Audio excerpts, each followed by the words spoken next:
Hello everyone. Let's learn about some of the poetic devices. You might wonder, what are poetic devices? Why are they used in a poem? Well, just as a chef uses good ingredients to make a tasty meal, and an interior designer uses his ideas to make the house look beautiful with the right color combination, furniture, etc. In the same way, the poet uses this powerful technique of poetic devices to convey the depth and beauty of his poem. So let's learn about some common poetic devices. Remember, there are many more poetic devices such as onomatopoeia and many more. But in this video, we're going to touch upon the most common ones such as rhyme scheme, personification, imagery, simile, alliteration. So let's get started.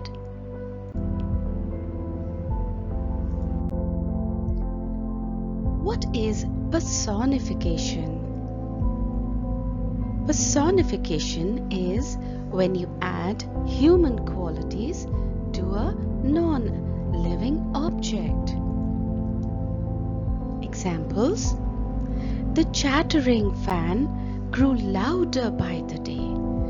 The earth loved green into the air. Please tell me, can the fan talk, chatter? Can the earth laugh? No. The poet, by using the word chatter, has added human qualities to the fan, and he has made the poem interesting. Hence, the fan is personified here because the poet has added that talking quality to the fan. Chatter refers to the mechanical noise of the fan.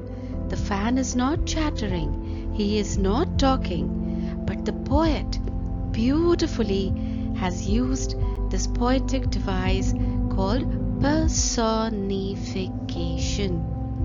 He has made the fan appear as a person who can talk. He has added human qualities. Isn't that a beauty? Can you do this while writing your poem? Test it out. Another example. By using the word laughed, the poet has given human quality to the earth. And you imagine that the earth is laughing. It is lush green. Laughing, we should not understand literally that the earth is laughing. The poet is trying to convey a deeper meaning, that it is green, green meadows, pastures.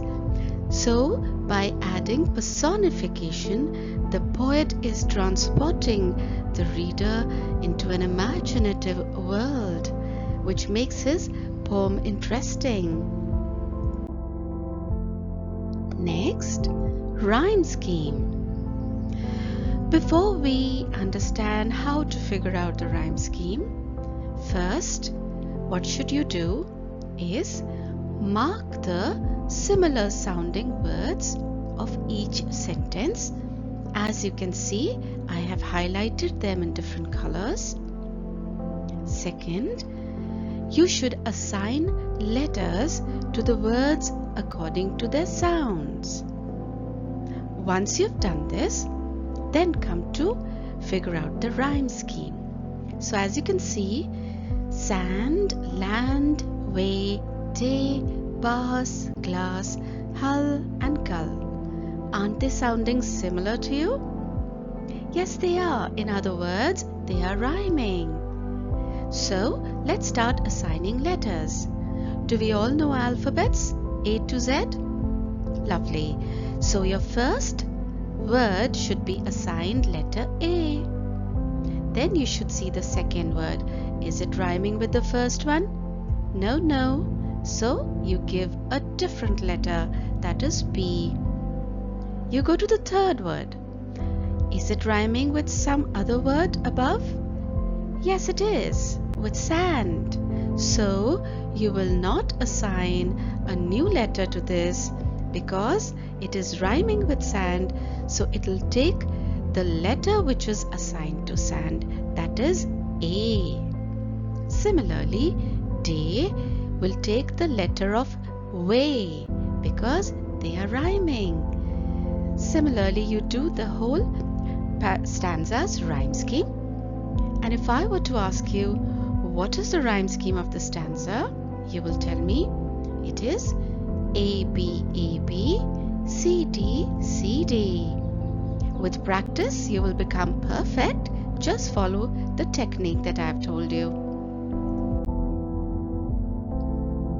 Let's go to imagery. How the poet added this technique, this poetic device called imagery. So what is imagery?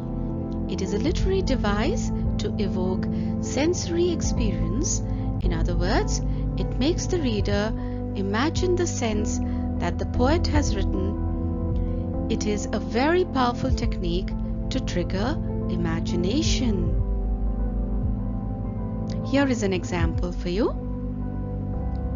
I'm reading the stanza loudly.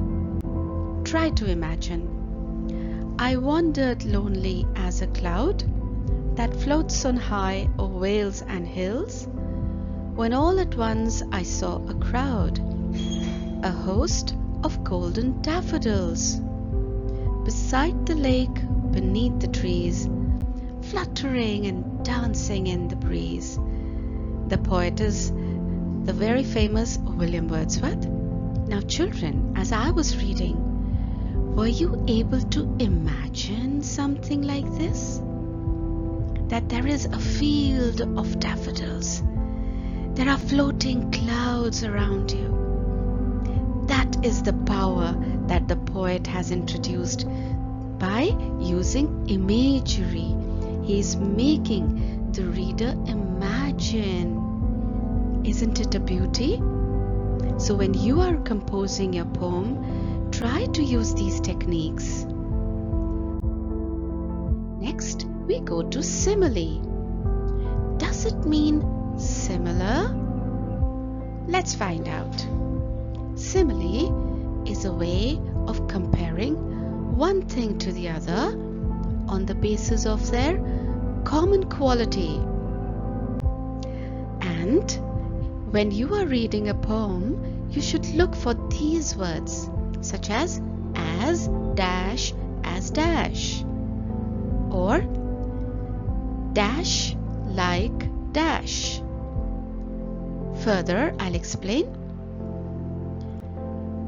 Her voice is as sweet as sugar. So here you can see as sweet as sugar is seen by you, so you can figure out the poet has used simile in this line, and you can quickly quote this line has simile. Now, which common quality has been compared?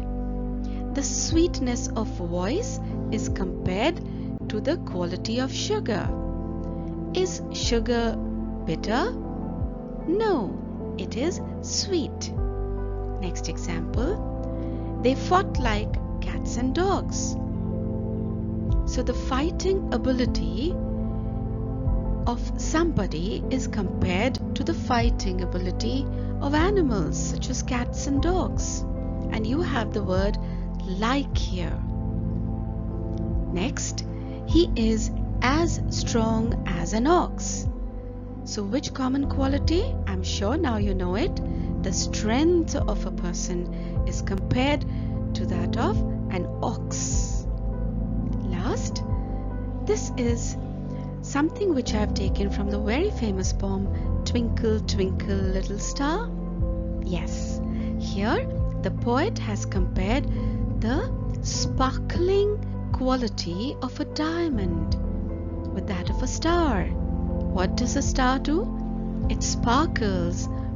What is the quality of a diamond? Sparkle.